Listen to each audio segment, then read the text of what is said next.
Հաղորդման գործընկեր Յասաման ռեստորան։ Ունեք ավելորդ քաշի խնդիր, մոռացեք սովապահության եւ սահմանափակող դիետաների մասին։ Կտրուկ դիետաները մշտապես թողնում են իրենց հետևանքները։ Հնարավոր է արագացնել նյութափոխանակությունը եւ արդյոք այն օգնում է նիհարել։ Ես սովորաբար սիրում եմ ասել, որ սա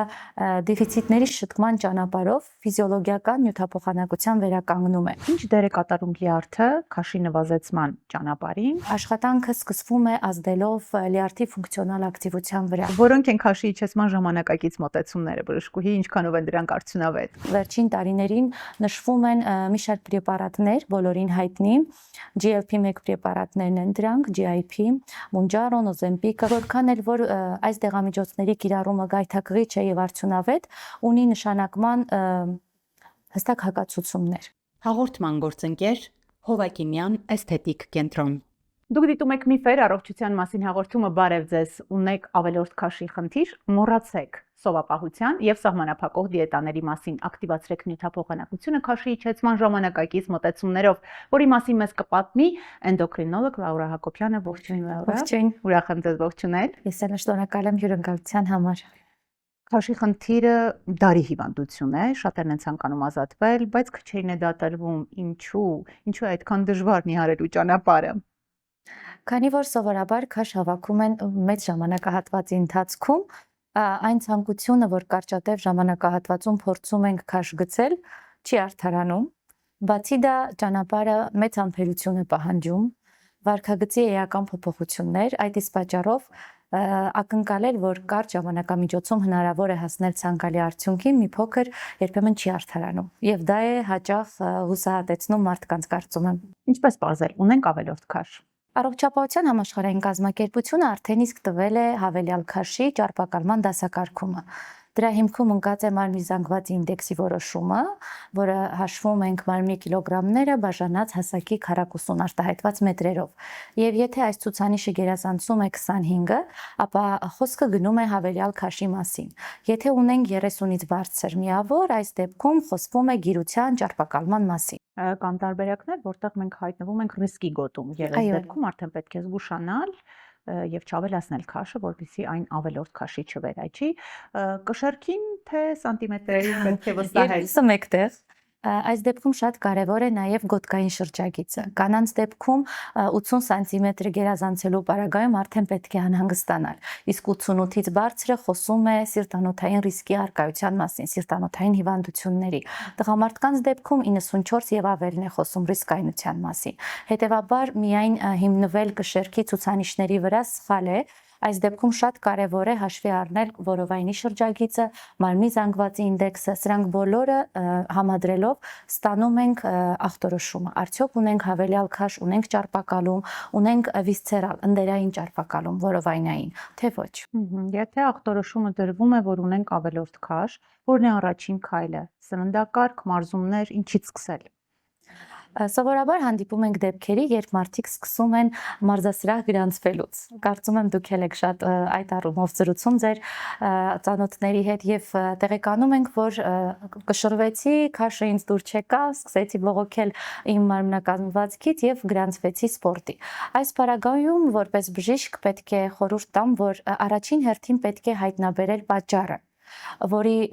հետևանքով ունենք ավելորդ քաշ, հասել ենք այդ վիճակին։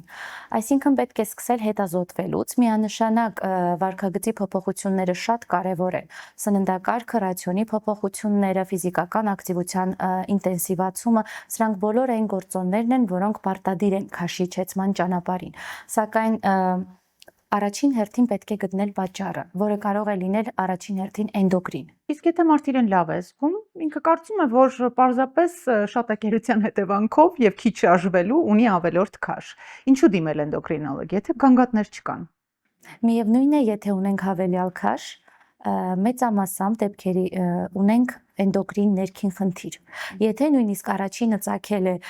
քաշի ավելացումը հետո նոր ռեզիստենտությունը ինսուլինային, սա փակ օղակ է։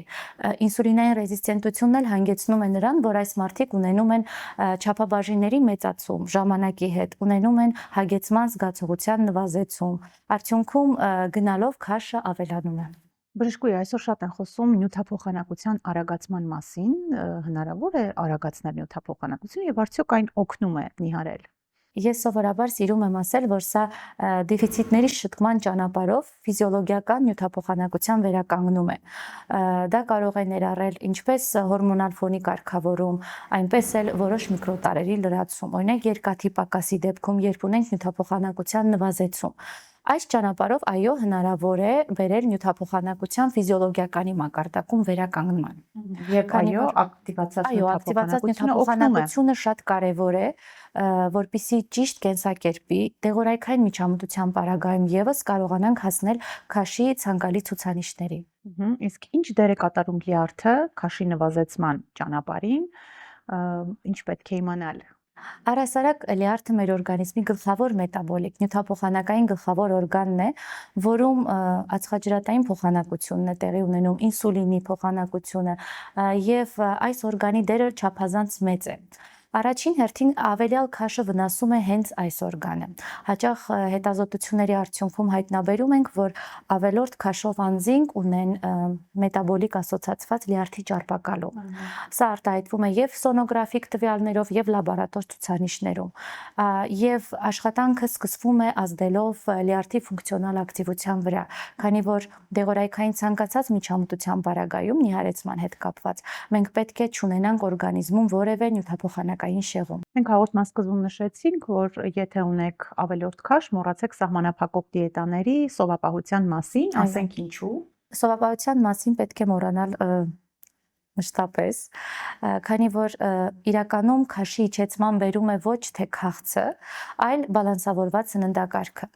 Բացի դա կտրուկ դիետաները մշտապես թողնում են իրենց հետևանքները։ Դա կարող է բերել մկանային զանգվածի կորստի, կարող է բերել տարբեր էնդոկրին խնդիրների առաջացման։ Բայց ինտերվալային սովապահությունը վատ արդյունքներ չի գրանցում, բժշկուհի, դուք խորհուրդ չեք տալիս։ Իրականում դիետոլոգիական տեսակետից, եթե դա ցուցվել է բժշկի կողմից եւ չկա որևէ հակացուցում, այս դեպքում սովապահությանը դեմ չեմ։ Ես ինքս էլ եմ երբեմն ցուցում իմ բուժառուներին հետևել ֆաստինգ կոչվածին, այսպես ասած։ Որոնք են քաշի իջեցման ժամանակակից մոտեցումները, բժշկուհի, ինչքանով են դրանք արդյունավետ։ Քաշի իջեցման ժամանակակից մեթոդները առաջին հերթին ուղղված են պատճառի վերացմանը։ Այս առումով շատ կարևոր է հստակ առաջնակի օղակի հայտնաբերումը, պատճառի եւ այդ խնդրի շտկումը օրգանիզմում։ Դա կլինի վարքագծային շեղում, կլինի ինսուլինի բարձր մակարդակ, ինսուլինարեզիստենտություն, կամ կարող է պայմանավորված լինել հագեցման հետ կապված խնդիրներով։ Քաշի իջեցման բուժման գործընթացում վերջին տարիներին նշվում են մի շարք պրեպարատներ, բոլորին հայտնի, GLP-1 պրեպարատներն են դրանք, GIP, Mounjaro, Ozempic-ը, որոնք շատ հաճախ տեղեկանում ենք, որ ինքնուրույն կերպով են օգտագործվել բուժառուների կողմից։ Սա մեծագույն սխալ է, պարբերաբար տարբեր հարթակներից բժիշկները հորդորում են, որ չի կարելի ինքնուրույն կիրառել, քանի որ ունի նշանակման հստակ ցուցումներ։ Մարմնի զանգվածի ինդեքսի հստակ թվեր 27 եւ բարձր, պլյուս որևէ էնդոկրին ախտաբանություն, ճարպակալման ախտորոշման դեպքում կարելի է կիրառել, սակայն որքան էլ որ այս դեղամիջոցների կիրառումը գայթակղիչ է եւ արդյունավետ, ունի նշանակման հստակ հակացուցումներ։ Դա հղիությունն է, կրծքով կերակրման շրջանը, շատ կարևոր է վահանաձև գեղձի մեդուլյար քաղցկեղի բացառումը, ինչպես տվյալ բուժառուի մոտ, այնպես էլ ընտանեկան պատմության մեջ։ Ենթաստամոքսային գեղձի բորբոքման դեպքում եւս այս դեղամիջոցների կիրառումը հակացուցված է։ Կան նաեւ հարաբերական հակացուցումներ, որոնք ռիսկերը գնահատելուց հետո սովորաբար քննարկվում է բուժառուի կողմից եւ եթե նպատակը արդարացնում է այս ուղին, որով պիտի անցնենք միասին, բնականաբար նշանակվում է։ Արդյունավետության մասին եթե խոսենք, Ozempic-ի, Mounjaro-ի, այն ակնհայտ է, որքան ժամանակ է ցուցված կիրառել։ Որևէ ժամանակային սահմանափակում չկա, քանի որ այս դեղամիջոցներն ի սկզբանե ստեղծված են եղել տիպ 2 դիաբետը հսկելու համար, բուժման մեխանիզմում կիրառելու համար։ Ժամանակահատվածը կախված է եւ նախորդող քաշից եւ արկա էնդոկրին ախտաբանություններից, ուղեկցող հիվանդություններից, տվյալ բուժառուի կենսակերպից, ֆիզիկական ակտիվության մակարդակից, այսինքն բազմագործոնային է։ Այսինքն հնարավոր է տարիներով կիրառել։ Այո, հնարավոր է եւ հակացուցված չէ։ Քաշի իջեցման համար շատ կարևոր է բնական կենսոլոգիական մեզ համար շատ կարևոր հանգստի ռեժիմը, մասնավորապես քունը։ Այո։ Ինչպես է քունը նպաստում քաշի իջեցմանը եւ ճիշտ հակառակը անքնությունը բերում քաշի ավելացման։ Բազմիցս քննարկվել է քնի որակի հարցը։ Այս բaragայում քունը, լիարժեք քունը շատ մեծ գործոն է առողջ քաշի համար, քանի որ քնի խախտումները բերում են կորտիզոլի ստրես հորմոնի մակարդակի բարձրացման, դրանք հանգեցնում են ինսուլինի բնականոն սեկրեցիայի ռիթմի շեղումների, սովորաբար արթուն մնացող մարդիկ ունեն սննդի ընդունման էպիզոդներ գիշերվա ընթացքում, իրականում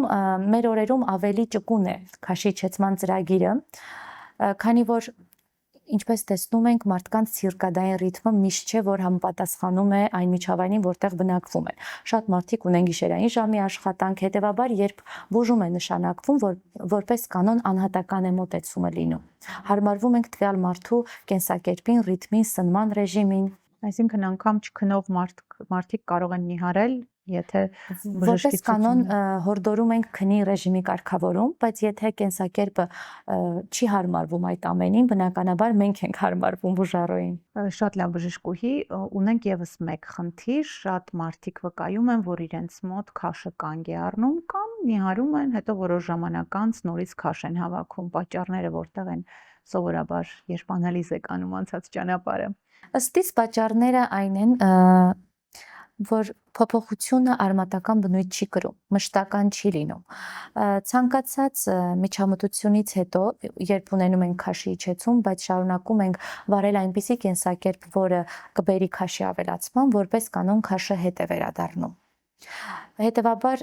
հորդորում եմ, որ այդ փոփոխությունները գիտակցումից հետո լինեն այնպիսին, որ դառնան ապրելակերպ։ Նույնը սննդի հետ կապված, ֆիզիկական ակտիվության հետ կապված, քնի ռեժիմի կարգավորման առումով շատ կարևոր է, որ այս փոփոխությունները կրեն մշտական բնույթ։ Եվ այդ դեպքում Եվ այդ դեպքում կարծում եմ, այո, եթե կա կապահովի բժշկական հսկողություն, այսինքն բացահայտված են բոլոր խնդիրները, այդ առումով կատարվել են քայլեր, միջամտություններ, կարծում եմ քաշը հետ չի վերադառնա։ Եվ եթե ամփոփենք, որն է ամենակարևոր ուղերձը բժշկուհի, որ այս պահին պիտի հիշեն մարդիկ, ովքեր պայքարում են ավելորդ քաշի դեմ։ Ավելորդ քաշի դեմ պայքարելիս շատ կարևոր է զինվել համբերությամբ։ Ինքնանպատակ չդարձնել կշեռքի թվերը, փորձել այդ ուղին անցնել հնարավորինս առողջ, հնարավորինս հանգիստ հոգեվիճակում եւ ձգտել ավելիին։ Շնորհակալություն։ Ես Մենք միշտ զրուցում էինք էնդոկրինոլոգ Լաուրա Հակոբյանի հետ։ Դուք դիտում եք Միֆեր առողջության մասին հաղորդումը։ Շարունակեք հետևել մեր թողարկումներին, տիրապետեք ինֆորմացիայի ուժին, իսկ ինֆորմացիան մի բան է, որը կիսվելուց չի պակասում։ Կիսվեք այս ինֆորմացիայով ձեր ընկերների հետ, իսկ մենք կհանդիպենք։